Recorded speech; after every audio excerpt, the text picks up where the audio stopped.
Assalamualaikum warahmatullahi wabarakatuh. Alhamdulillah teman-teman, kita berjumpa lagi di channel Jaga 7. Pada video kali ini teman-teman, kita akan membahas acara bukber di istana. Di mana acara bukber di istana di tahun ini yang kultum itu adalah Ustadz Adi Hidayat. Kita tahu di tahun sebelumnya yang kultum di istana, entah itu dari acara paripurna kabinet, entah itu dari acara yang lainnya, itu kan dari kalangan Gus, teman-teman ya. Dan kita tahu seiring berjalannya waktu, Gus itu viral akan ucapannya yang benar-benar tak pantas dan menghina pedagang es teh. Yang jadinya ya teman-teman, mau tidak mau pemerintahan Prabowo mengambil dari organisasi Muhammadiyah. Kita tentunya tidak akan membahas tentang organisasi secara spesifik ya, tapi kita akan di sini akan membahas bagaimana, apakah pas Ustadz Adi Hidayat ya berada di lingkaran Prabowo Subianto. Ustadz Adi Hidayat bahkan ada wacana teman-teman ya menggantikan Gus Miftah. Sebelum kita bahas lebih lanjut teman-teman, mari kita simak videonya, di mana ini juga sekelumit dari kultumnya Ustadz Adi Hidayat ketika berada di istana dalam rangka paripurna kabinet. Nabi melakukan tugasnya 20 tahun, Pak Presiden, untuk meningkatkan nilai takwa ini. 10 tahun di Mekah, persiapan 3 tahun, 10 tahun di Madinah. Ibu Menteri Keuangan saat pindah ke Madinah, itu namanya bukan Madinah tapi Yathrib. Kondisinya di bawah resesi jauh sekali, Bu. Kemudian kondisi pasar kacau, dimonopoli. Pak Menko Polkam, izin Pak, kriminalitasnya tinggi, tak terkendali.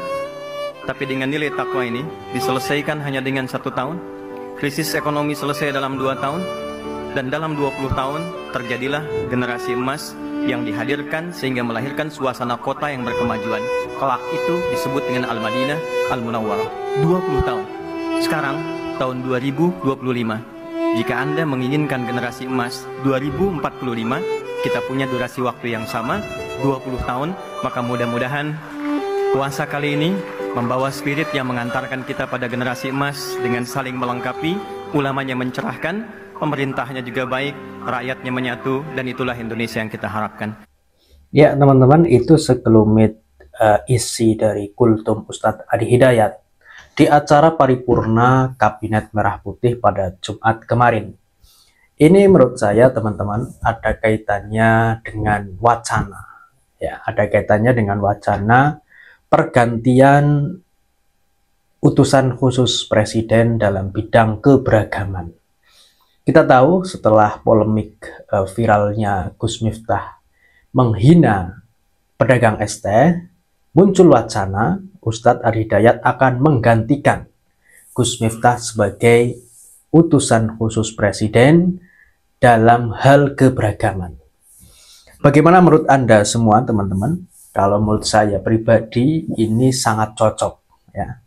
Dan saran lagi, tidak hanya Ustadz Adi Hidayat, mungkin Ustadz Adi Hidayat nanti dimasukkan kepada bidang utusan kepresidenan dalam hal moral. Jadi khusus untuk moral pejabat ya, untuk membenahi moral pejabat yang bobrok ya.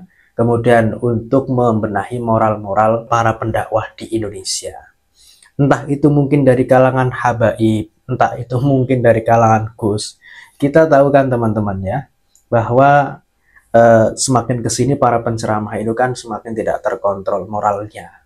Belum lagi kita lihat bahwa viralnya Gus Miftah itu menghina es teh, itu cerminan bahwa memang harus dibenahi moralnya.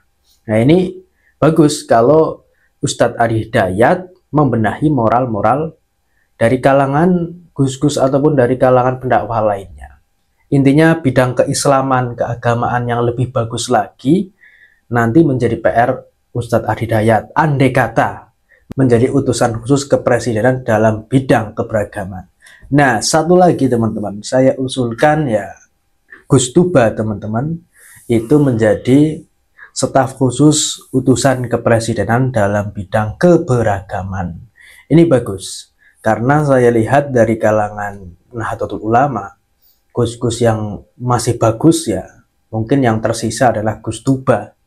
Gus Tuba itu dakwah dari berbagai kalangan, tapi Gus Tuba ini tidak pernah pamer sebenarnya. Dan dakwahnya Gus Tuba ketika di majelis ilmu itu terkontrol, tidak lantas terbawa-bawa suasana di jalanan. Nah, ketika Gus Tuba berdakwah di kalangan umum itu juga terkontrol. Gus Tuba berdakwah di kalangan pemerintahan juga terkontrol. Ini bagus untuk keberagaman. Dan juga Gus Tuba ini juga tidak hanya kepada umat Islam, tapi non-Islam juga bagus. Ini bagus diterapkan di bidang keberagaman. Nah, sisi lain Ustadz Adi Hidayat nanti diterapkan di bidang keislaman, terkhusus pada moral pejabat, moral masyarakat, ya moral para pendakwah, moral para penceramah dan lain sebagainya. Di sisi lain Gus Tuba di kalangan keberagaman, lingkarnya keberagaman. Ini bagus teman-teman. Saya setuju ketika misalkan ya, kalau Ustadz Adi Hidayat ditunjuk sebagai staf khusus kepresidenan dalam bidang keislaman, dalam tanda kurung ya, moral.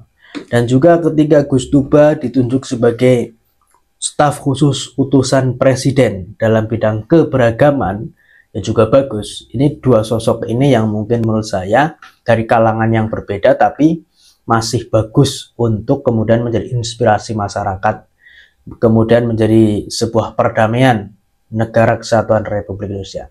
Nah, teman-teman sebangsa dan setanah air, jangan sampai kemudian staf khusus ini diisi oleh gus-gus yang lain. Saya tidak setuju kalau diisi oleh gus-gus yang lain. Karena apa? Karena tabiatnya agak sama. Kita lihat dari gus satu dengan gus yang lain. Gus yang viral itu ya yang menghina pedagang, dengan gus yang satunya itu tabiatnya agak sama.